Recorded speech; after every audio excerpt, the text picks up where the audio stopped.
and park.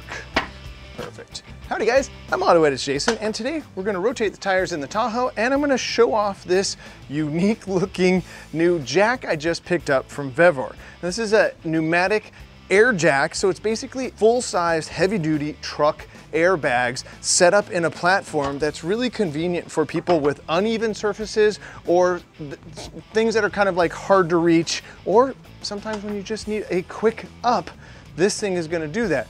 So does it replace these two? I don't think so, but we're gonna put it through its paces today.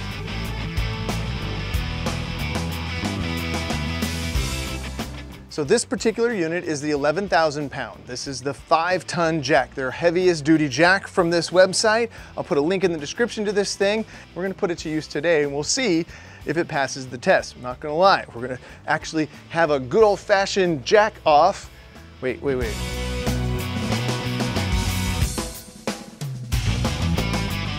The price point is lower. It's about what I paid for this lower weight jack, and it's much less than what I paid for this big dog here. So this 7,000 pound jack, I think I paid $200 something for this thing, and this thing $169 with the discount. I think it's just about $159. It's difficult. There's a bit of a language barrier. Like even the instructions have some interesting wording on that. So that gives you an idea of where this is coming from, but keep that in mind. All of the components for me, all of the things that I'm concerned about look super solid and sturdy, and then I'll just keep track of all of the things that I need to.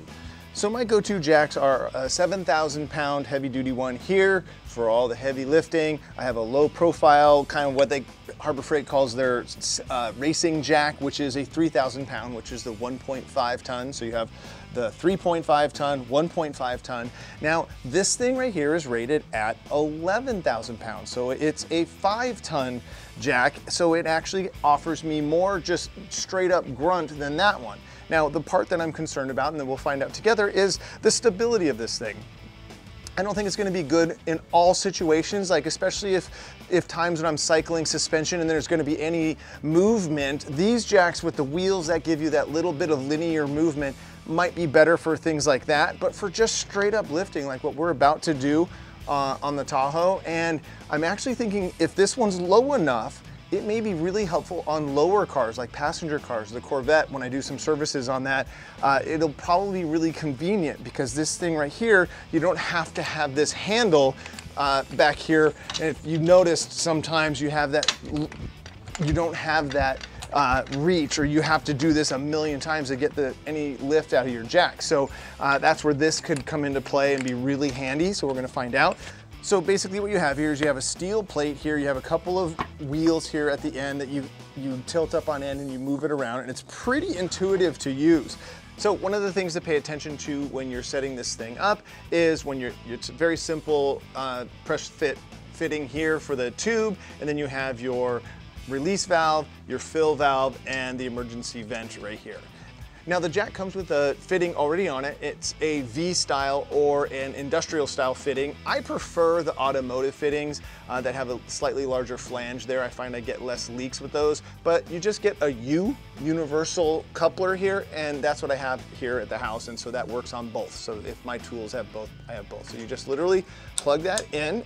So now that we're charged, we have both ball valves closed. So to inflate the jack and raise the jack, we'll just open the inflate, and you'll see it goes all the way up, and then it just tops out right there. Any more air there would just be to lift the weight. It stops there, so no sense in putting any more in. And then to lower it, you just open the release there, and you can see it goes down. The funny thing is that, yes, it saves you a ton of time in the up, and then it goes down much slower than just twisting the handle on a pneumatic or a hydraulic jack, like one of those things over there. So help it along here. And then I stand on it as I close the release valve, and that gets it a little bit more compact for getting it into service. So let's get into this Tahoe and get this thing on jack stands. All right, let's get this thing in position. And again, with the very intuitive nature of this thing, it has these indents on this ratchet or whatever you want to call it for the handle here that makes it very easy to go from standing and getting this out of the way to getting the jack into a position to lift. So we're there, so we'll go ahead and open the up valve. We'll get the pad in place. I'll do some last minute aim, and then, all right, up we go. And as you see, it really is effortless when it lifts, which is great. So what we'll do is we'll get our jack stands in place. Now, let's go ahead and rock this thing, not while I'm under here, obviously, just to check it, you know, like while we have it in a safe spot. Let's find out its capability. So we'll shake the thing. You know, that's stable enough. I don't feel unsafe, at least under here, just getting our jack stand. So now let's go down, get this thing on the jack stands. So we'll just hit the open. This should come down, down, and down. We'll double check.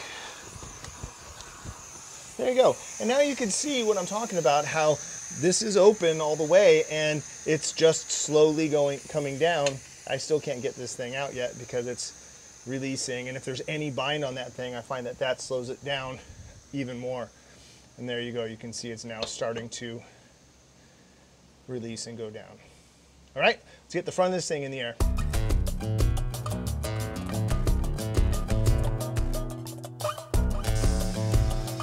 right, so up we go. All right, so what did we just learn?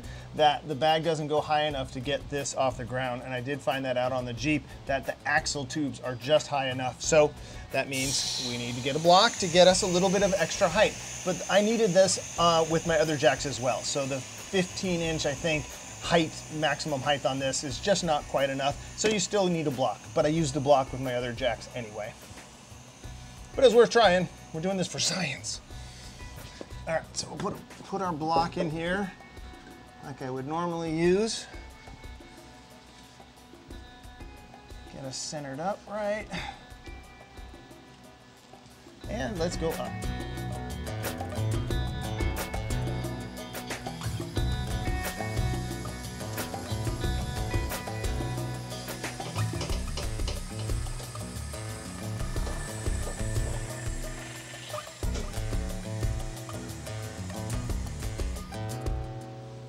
Okay.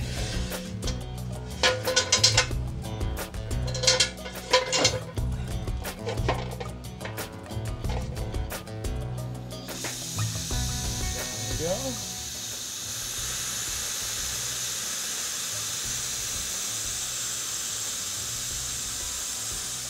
Check her out.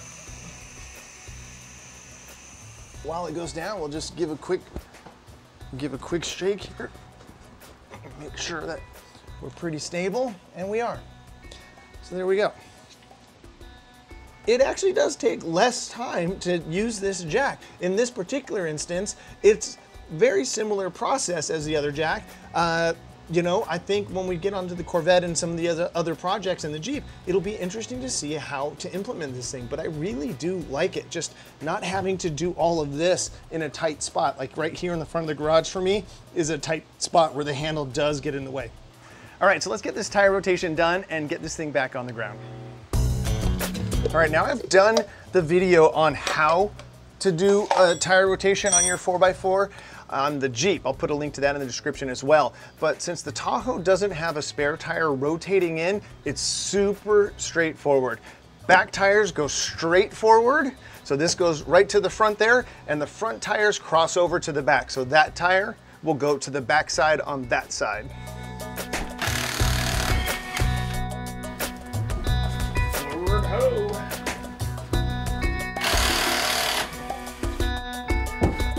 This one goes over here. Very pleased with how this rig is holding up as a daily driver, beater. I need to get off-road more, period, both rigs.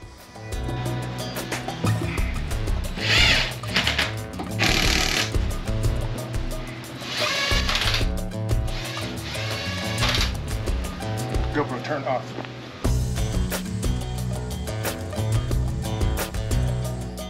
Up it goes. out with the jack stands. You know, gotta say, easy factor is pretty good on this thing. And down we go.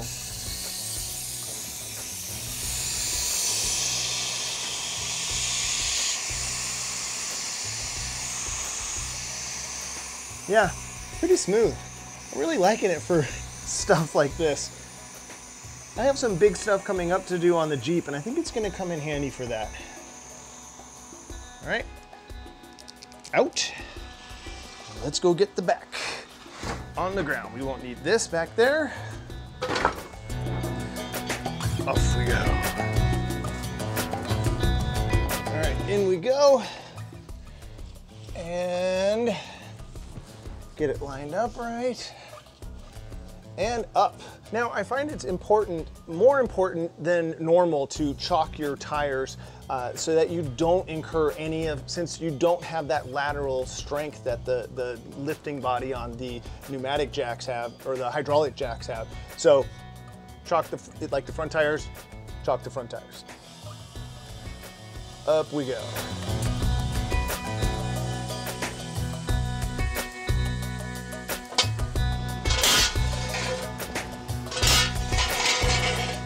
All right, jack stands are out. Let's go down.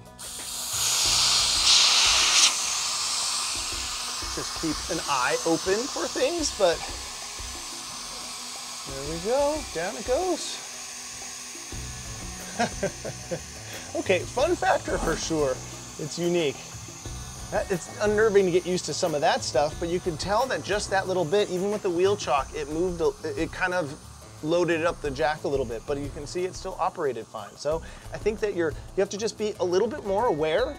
You should be safe and aware when you're lifting a car anyway, but this just seems to warrant a little bit more of that. It's cool. There you go, and we're clear. And we will pull this thing out and get it out of the way. There we go. Air hose in there. We'll stand our jack up here for presentation mode, which again is really kind of cool. Again, easy to use, very intuitive.